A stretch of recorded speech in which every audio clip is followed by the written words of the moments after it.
Welcome back to Floki's Models. Today we're going to be building the Amban Phase Pulse Blaster Rifle from Mandalorian.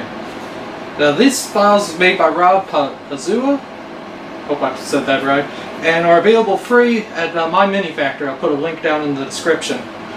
I'm also going to be building next another Phase Pulse Rifle built off the files from Striker Armory on Etsy. And so I put this one together more or less, just for practice. I'd already had all the files downloaded and printed out when I found the other file, which is more accurate. But figured I'd print this out for some practice, and I'll probably end up giving it to my cousin for his birthday. He's probably a bigger Star Wars fan than I am. So stay tuned to see how we got to here.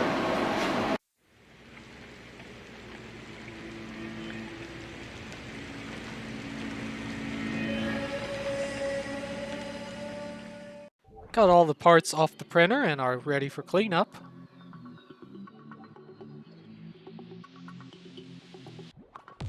The stock is printed in two pieces. I'm using black CA glue and milliput to join them together. Some of the milliput is squeezed out and will help in feathering in the seam later on.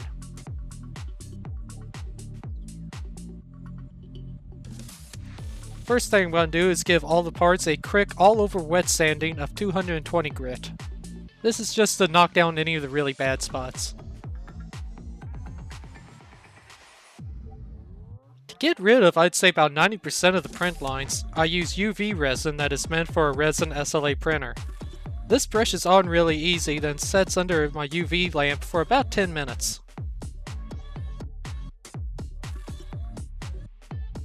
The parts will be a bit tacky afterwards, but a quick wipe down of 91% isopropyl alcohol will get rid of the tackiness. A coat of filler primer will show any remaining issues to sand out. First using 220 grit here.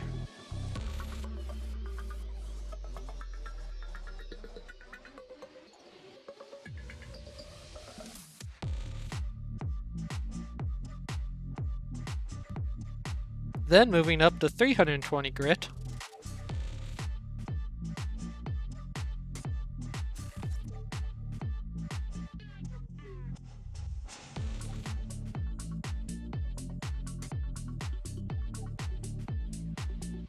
And finally wet sanding with 400 grit.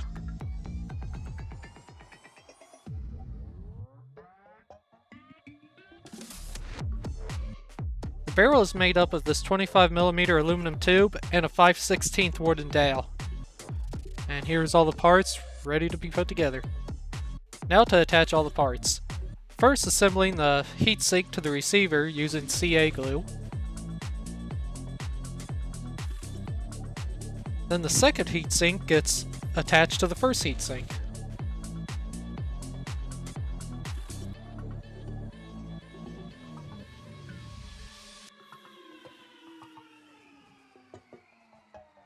I'm not sure what to call this part, but it also got attached using CA glue. And one side of this piece attaches to the fork, and the other side to the barrel. There was a small gap around here. Some perfect plastic putty easily filled the gap in.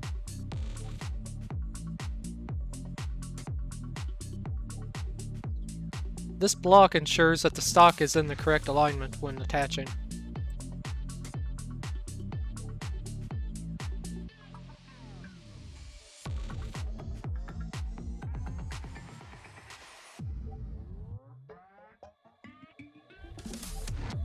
And test fitting the trigger to make sure it's in the right spot. The first of the scope mounts also gets attached with CA glue.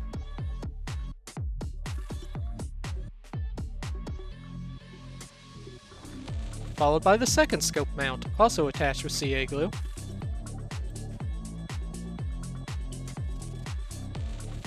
And the second barrel ring gets butted right up against this.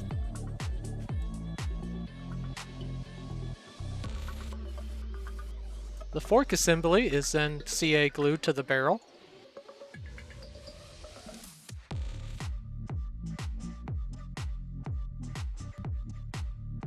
And with the fork in place, the grip can now be put into the correct position.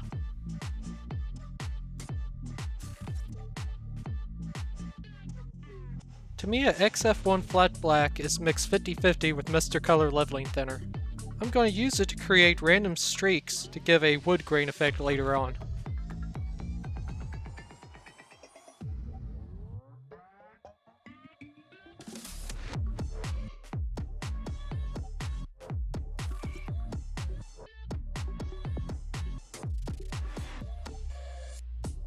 Tamiya XF64 Red Brown mixed 50-50 with Mr. Leveling Thinner. This color is used for the stock and the forward grip. It took 3 coats of this to get good coverage.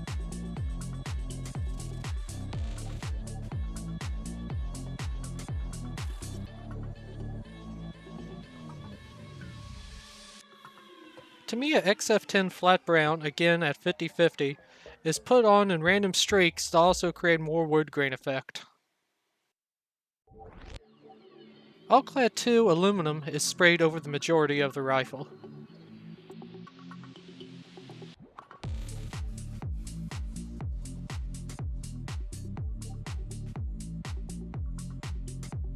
Both sides of the grips are masked off here to be able to paint the third barrel ring.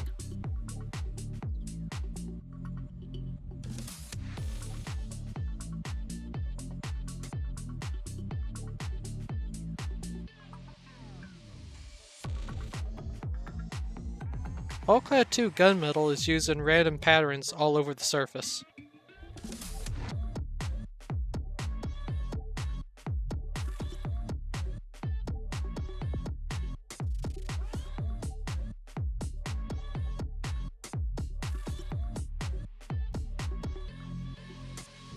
Alclad Pale Gold is used to paint the scope mounts.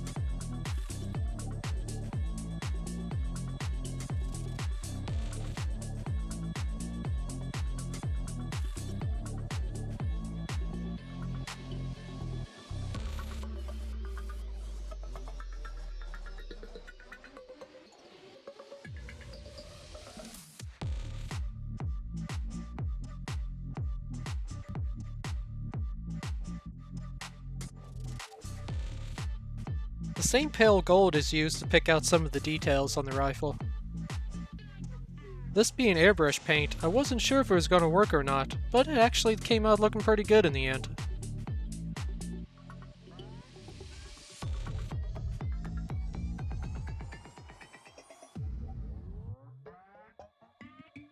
Flory dark dirt is flowed into all the corners and details to give it a nice little grimy effect.